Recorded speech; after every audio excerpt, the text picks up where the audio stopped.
Good evening, dear listener, and welcome back to Serene Slumber Tales. Tonight, we leave the noise of the waking world behind and step quietly into the hush of old stone corridors, flickering candlelight, and the soft turning of ancient pages. Outside, a distant wind moves across the narrow sea. Somewhere far to the north, snow falls in silence beyond the wall. And here, within the vaulted library of the citadel, we gather not to argue, not to prove, but simply to wonder. The World of A Song of Ice and Fire by George R.R. Martin is a place built upon forgotten truths, mistranslated prophecies, and histories half buried beneath ash and frost. Its companion television adaptation, Game of Thrones, carried those stories to the world, yet the books themselves still hold many unanswered questions, quiet mysteries that linger like embers in the dark. The deeper one wanders into its pages, the more one senses that certainty is a luxury rarely afforded. Words shift meaning across centuries. Songs outlive the events they describe, and even the most diligent Meister, quill poised carefully above parchment, can only record fragments of what once was. So tonight, we will gently explore a few of those mysteries, not with urgency, not with certainty, only with curiosity. Let the fire crackle softly beside you. Let the rhythm of distant rain settle your thoughts, and together we will drift through prophecy, shadowed houses, and the quiet possibility of redemption. Settle in. Draw your cloak a little closer. The night is long and full of stories. Within these candlelit halls of the citadel, the air itself seems thick with memory. Shelves rise like ancient battlements, heavy with tomes bound in leather and faded silk. Chains of many metals hang upon the walls, symbols of knowledge earned link by careful link. Somewhere in the distance, a novice moves softly between tables, carrying a stack of scrolls as though they were sacred relics. Outside, gulls cry faintly above the harbour of Old Town, their voices barely piercing the hush. It is here, among inkstains and whispered debates, that the past is both preserved and obscured. For history, in this world as in our own, is rarely a clear mirror. It is a mosaic assembled from broken pieces. Consider the prophecies that drift through these stories like smoke. The prince that was promised, the stallion who mounts the world, Azor Ahai reborn. Each foretold figure carries the weight of salvation, and yet each prophecy arrives shrouded in ambiguity. Languages shift between Valyrian and the common tongue. A single word may alter the fate of kingdoms. Is the promised prince truly a prince at all? Or could the translation conceal another truth? The characters themselves grapple with these uncertainties, and we, as quiet observers, are left to ponder whether prophecy is destiny or merely suggestion. In the flicker of candlelight, one might imagine that the future is not fixed, but pliable, shaped by belief as much as by action. Then there are the great houses, their banners stirring in the winds of memory. House Stark, rooted in the cold endurance of the North. House Lannister, gleaming with gold yet shadowed by pride. House Targaryen, born of dragonfire and haunted by madness. Each lineage carries secrets whispered from parent to child, truths hidden beneath layers of loyalty and fear. Some bloodlines claim ancient origins stretching back thousands of years, yet even these claims are suspect. What truly happened in the Dawn Age? Who first walked the frozen forest before the raising of the wall? The answers slip through our fingers like melting snow.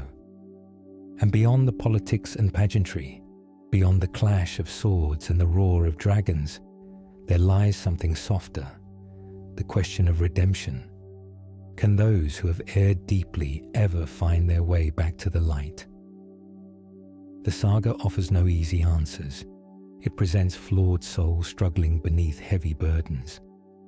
A knight without honor seeks a new definition of courage. A young girl hardened by loss searches for her name. A queen exiled from her birthright dreams of breaking chains while wrestling with the fire within her own heart. Their journeys are uncertain, their paths winding and perilous. Yet within their stories flickers the possibility that change, however fragile, is real. Even the wall itself, vast, cold, and ancient, stands as both boundary and mystery. Built in an age when giants walked and children of the forest sang their strange songs, it is more than ice and stone. It is a symbol of fear and of protection. What truths lie buried in its frozen foundations? What ancient pact, half remembered and half denied, binds the realms of men to the shadows beyond? As snow drifts soundlessly across its summit, we are reminded that the greatest mysteries are often the quietest ones. So let us not rush to solve these riddles. Let us not demand tidy conclusions. Instead, let us sit here a while longer, wrapped in warmth, while the imagined wind howls beyond distant battlements. Let us appreciate the beauty of uncertainty, the way unanswered questions invite us to return again and again to the text, discovering new meanings in familiar lines. Stories endure not because they resolve every thread, but because they leave space for wonder. The candle beside you burns lower now, its flame steady but soft. Shadows stretch gently across the stone floor. Somewhere within the citadel, a bell tolls the passing hour. And as we close this evening's exploration, remember that mysteries are not burdens to be lifted, but lanterns to be carried. They guide us deeper into the narrative, deeper into reflection, deeper into that quiet place where imagination and contemplation meet. Rest now in that space of gentle curiosity. The night is vast, the pages are many, and here, by candlelight in the citadel, the stories will always be waiting. In the eastern lands, followers of the Lord of Light speak of an ancient hero, Azor Ahai, who once forged a blade called Lightbringer to end the long night. The tale tells of sacrifice, of a sword tempered in the heart of Nissa Nissa, of anguish and ecstasy and flame. It is a story told beside braziers in shadow temples, whispered by red priests whose eyes gleam with reflected firelight. They speak of darkness pressing close to the edges of the world, of cold so absolute it seemed to still the beating of the earth itself. And into that cold stepped a figure wreathed in smoke and salt, hammer in hand, determined to shape hope from ruin. For generations, many have assumed Lightbringer must be a literal sword, steel blazing with holy fire, radiant in the hands of a chosen champion. The image is vivid and comforting, a weapon against the night, a clear and shining answer to creeping dread. But George R.R. Martin has always delighted in quiet subversions, in the slow turning of expectation upon itself. His world rarely grants the satisfaction of simple symbols fulfilled in obvious ways. What if the blade was never steel at all? What if the truest weapon against the darkness is not forged in a furnace, but born through pain? Consider the possibility that prophecy, like language, shifts over time. Words fracture, meanings blur. Even within the story itself, characters discover that certain prophecies were mistranslated, their grammar bending beneath centuries of retelling. The prince that was promised may not even be correctly gendered in its original Valyrian form. A single pronoun, misunderstood, could reshape the destiny of kingdoms. If such an error can alter who we believe the hero to be, then surely it can alter what we believe the hero wields. So what if Lightbringer too has been misunderstood? In the legend, Azor Ahai labors long before forging the blade. There are failed attempts, a sword tempered in water that shatters, another driven into the heart of a lion that breaks once more. Only on the third attempt does he turn to Nissa Nissa. There is patience in this tale, endurance, the slow acceptance that something precious must be given. And finally, there is sacrifice, the sword passing through Nissa Nissa's heart, her cry described as both anguish and ecstasy. The language is intimate, almost biological. It speaks not merely of violence, but of union, of creation entwined with destruction. Her soul, it is said, enters the steel, making the blade alive with light and warmth. Yet the phrasing lingers, warm as she had been warm. The heat is not described as the cold glare of polished metal, but as something living, something human. Throughout the books, swords often serve as symbolic extensions of lineage and legacy. Valyrian blades are named, inherited, cherished like kin. They carry memory within their folds of rippled steel. Bloodlines, too, are described as warm. The blood of the dragon runs hot. The wolves of the north endure through winter's chill, sustained by a different kind of inner fire. Hearts are pierced not only by steel, but by love, betrayal, and birth.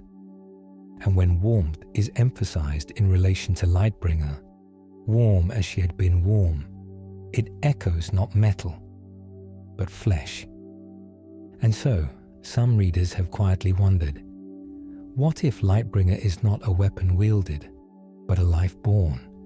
What if the forging is not the shaping of steel, but the shaping of a child through sacrifice so profound it reverberates through history? The legend tells of a heart pierced, of a cry that splits the world. Birth, too, is marked by blood and pain, and a cry that signals both suffering and hope.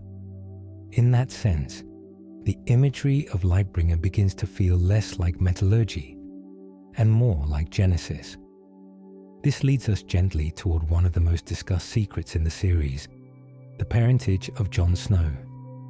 The theory, commonly called R plus L equals J, suggests that Jon is the son of Rhaegar Targaryen and Lyanna Stark. If true, Jon carries both fire and ice within him, dragon blood and northern winter intertwined. He would be, in a single living form, the union of opposing elements, a bridge between ancient houses, between flame and frost. Jon is repeatedly associated with warmth, with death, with sacrifice. He bears a burned hand, a subtle mark of fire that never fully fades. He walks the frozen heights of the wall, yet dreams of crypts and hidden truths.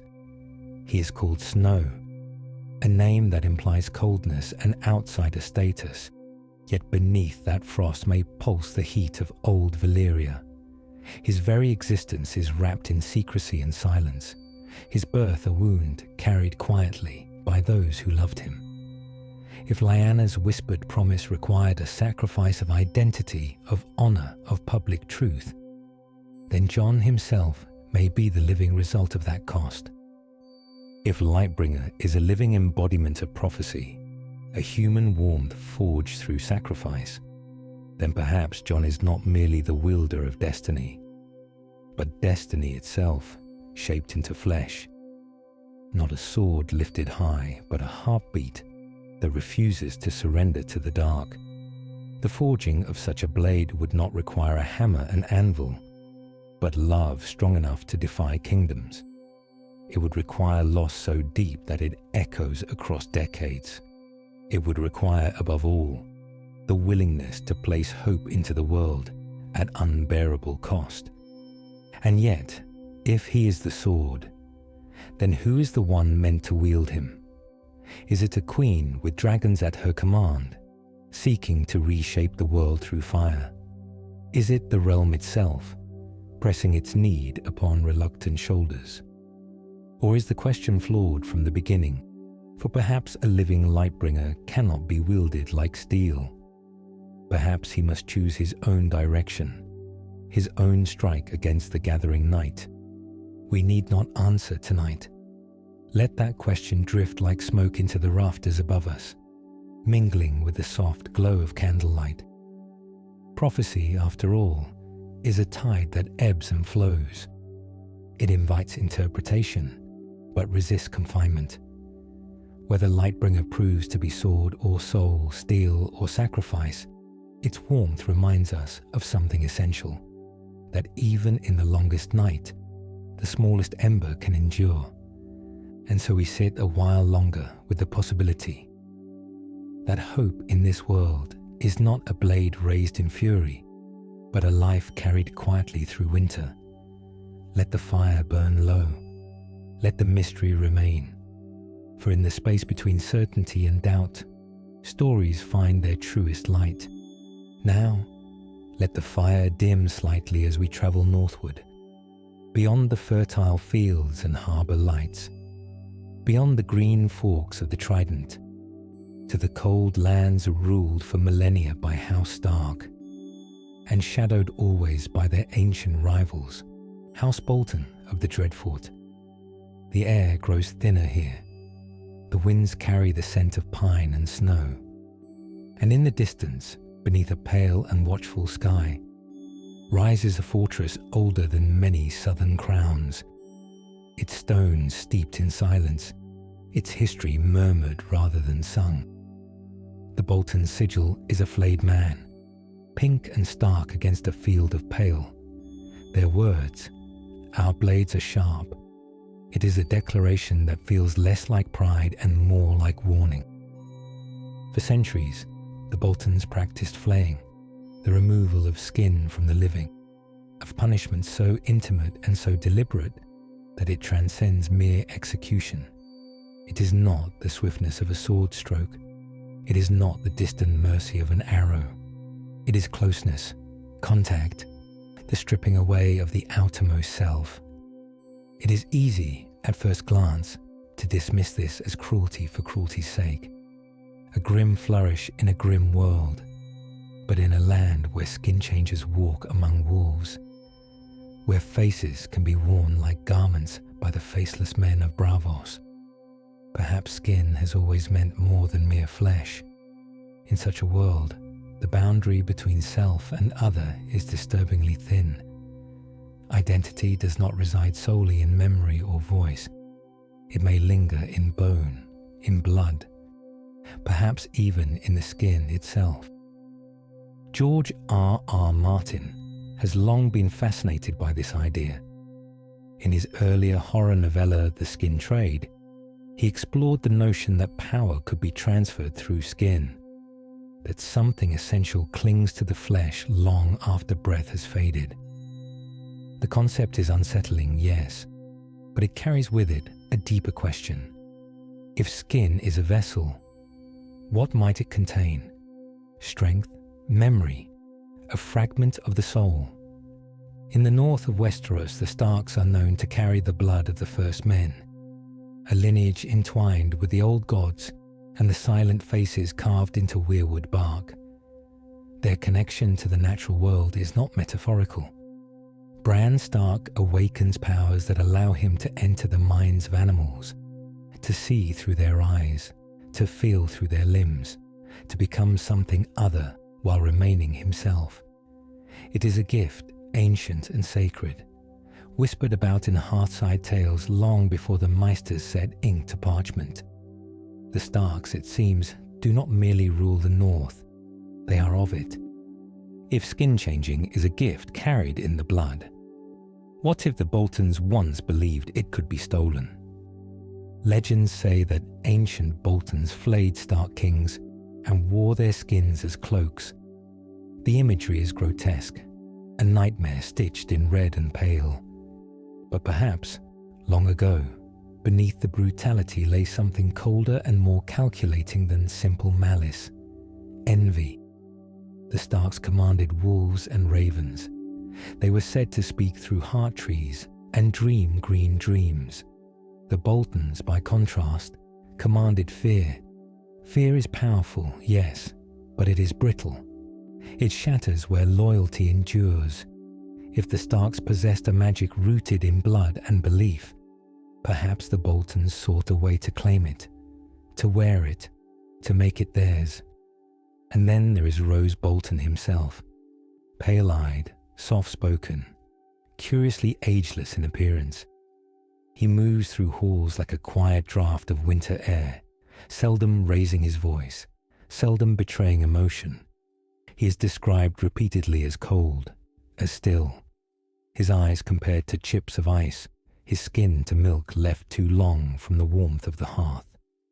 There is something uncanny about him, something that unsettles even those sworn to his service. He does not rage like his son. He does not boast. He observes.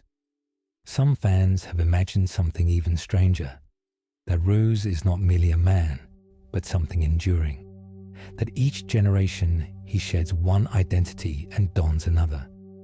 That flaying is not just tradition, but preparation, that the Lord of the Dreadful survives not through lineage alone, but through replacement, skin traded as others trade titles. It is a theory, extreme and speculative, certainly.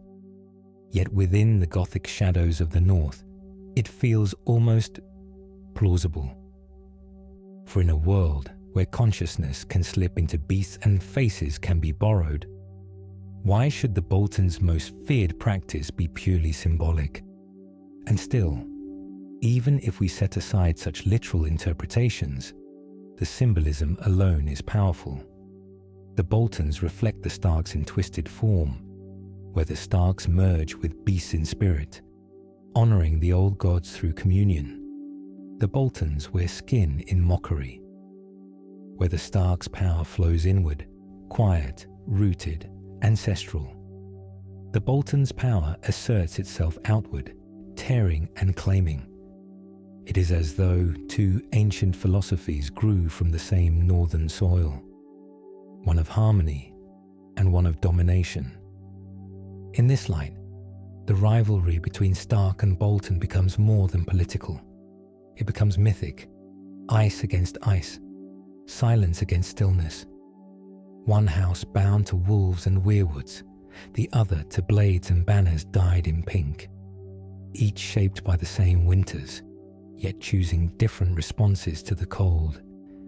And yet, even here, we need not dwell solely in horror, for these stories remind us that identity in this world is fluid.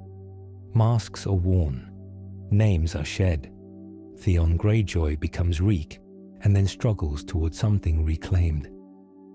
Arya Stark lays aside her name to wear many faces, learning that selfhood can be both fragile and resilient. Bran Stark drifts beyond the limits of his body, touching past and present alike. In Westeros, transformation is constant. Some transformations are forced, others are chosen. All carry consequence. Perhaps that is the quiet heart of the Dreadfort's whisper. Not merely that skin can be removed, but that identity itself can be reshaped, for good or ill. The Boltons' legacy is a warning of what happens when transformation is pursued without empathy, when power is sought without reverence. They are the shadow cast by the North's deeper magic. The fire beside us flickers lower now, casting long, thin shadows that stretch like branches across stone. Outside, the wind moves through unseen forests, brushing against ancient heart trees whose carved faces watch without blinking. In that stillness, we are reminded that every house, every bloodline, carries both light and dark within it. The difference lies in what is nurtured and what is worn, which brings us gently, softly, toward a quieter transformation, one not born of flaying knives or whispered envy, but of memory and choice. Sandor Clegane, known to most as the Hound, enters the story clad not only in steel, but in reputation. His helm, forged in the shape of a snarling dog, announces him before he ever speaks. Burned on one side of his face, towering in stature, sworn sword to a cruel prince, he appears at first glance as brutality incarnate. He laughs at songs of gallant knights. He mocks vows. He spits upon the very idea of honor. In a realm where chivalry is already fraying at the edges, Sandor seems to delight in tearing the banner down entirely.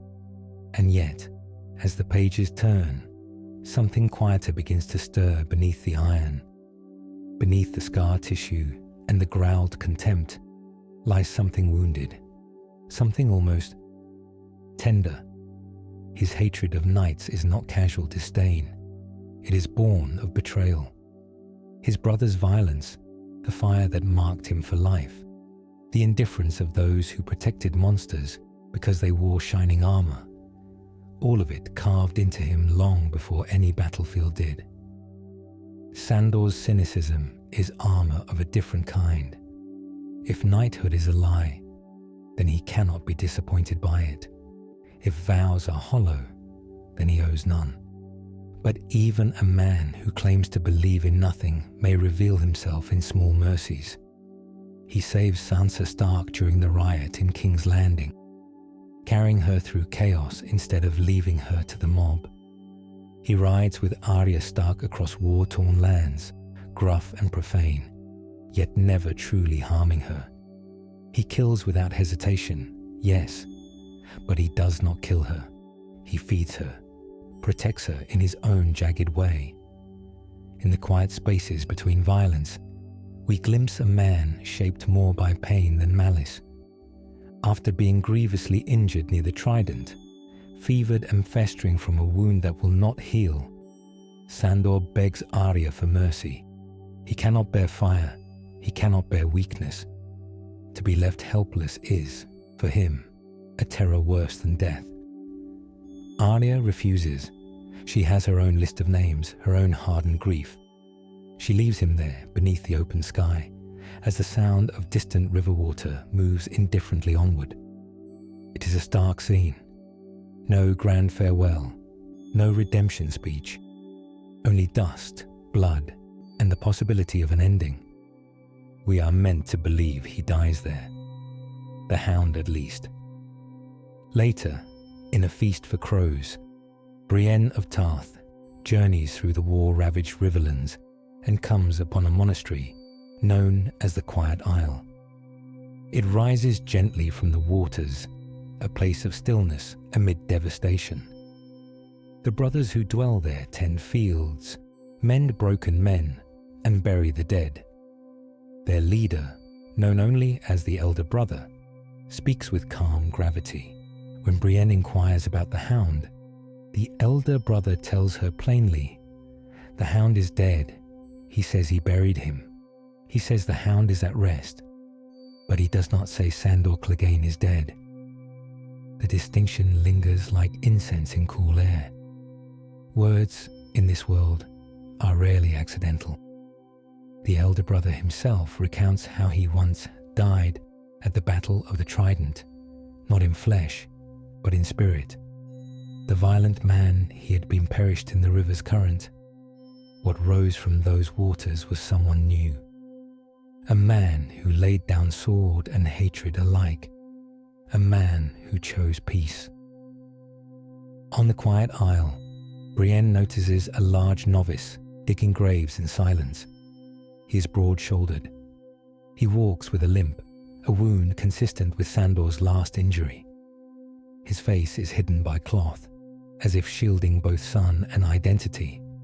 Nearby in the stables stands Stranger, Sandor's notoriously ill-tempered warhorse, now calm beneath the brothers' care. Horses, like men, remember their masters. Stranger's presence feels less like coincidence and more like quiet confirmation. The clues are gentle, unspoken, almost tender. There is no dramatic reveal, no flourish of recognition, only suggestion. The reader is invited to see without being told, to understand without spectacle. Perhaps the same transformation the elder brother describes has touched Sandor. Perhaps the hound, the helm, the rage, the persona sharpened against a cruel world, has indeed been laid to rest beneath soft earth. And what remains is simply Sandor, a wounded man who has chosen, at last, to stop running toward violence and instead dig graves for those it has claimed. A man who once filled graves, now tending them. It is not glamorous.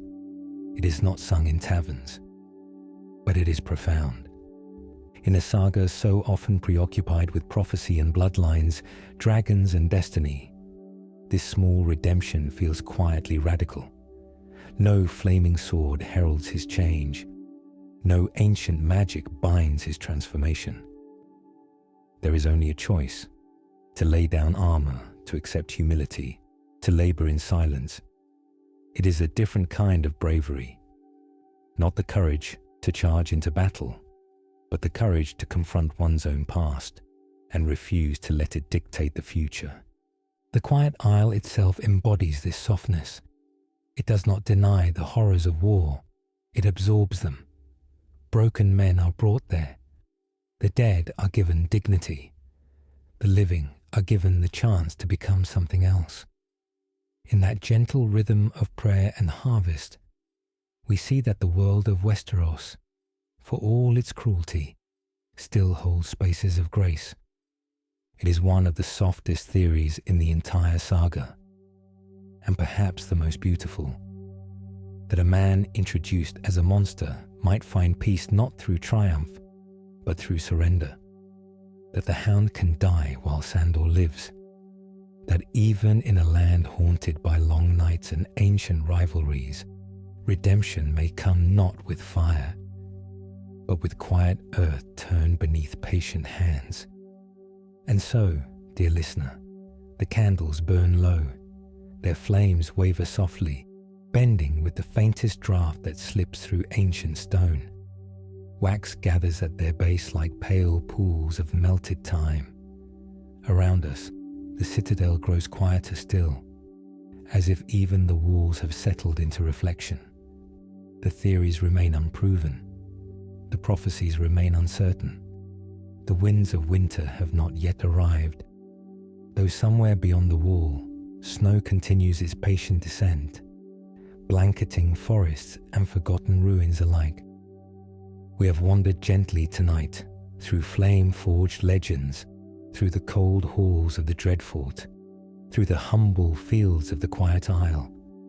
We have traced the outline of a sword that may not be a sword, considered skins that may carry more than flesh, and imagined a warrior laying down his helm beneath a peaceful sky.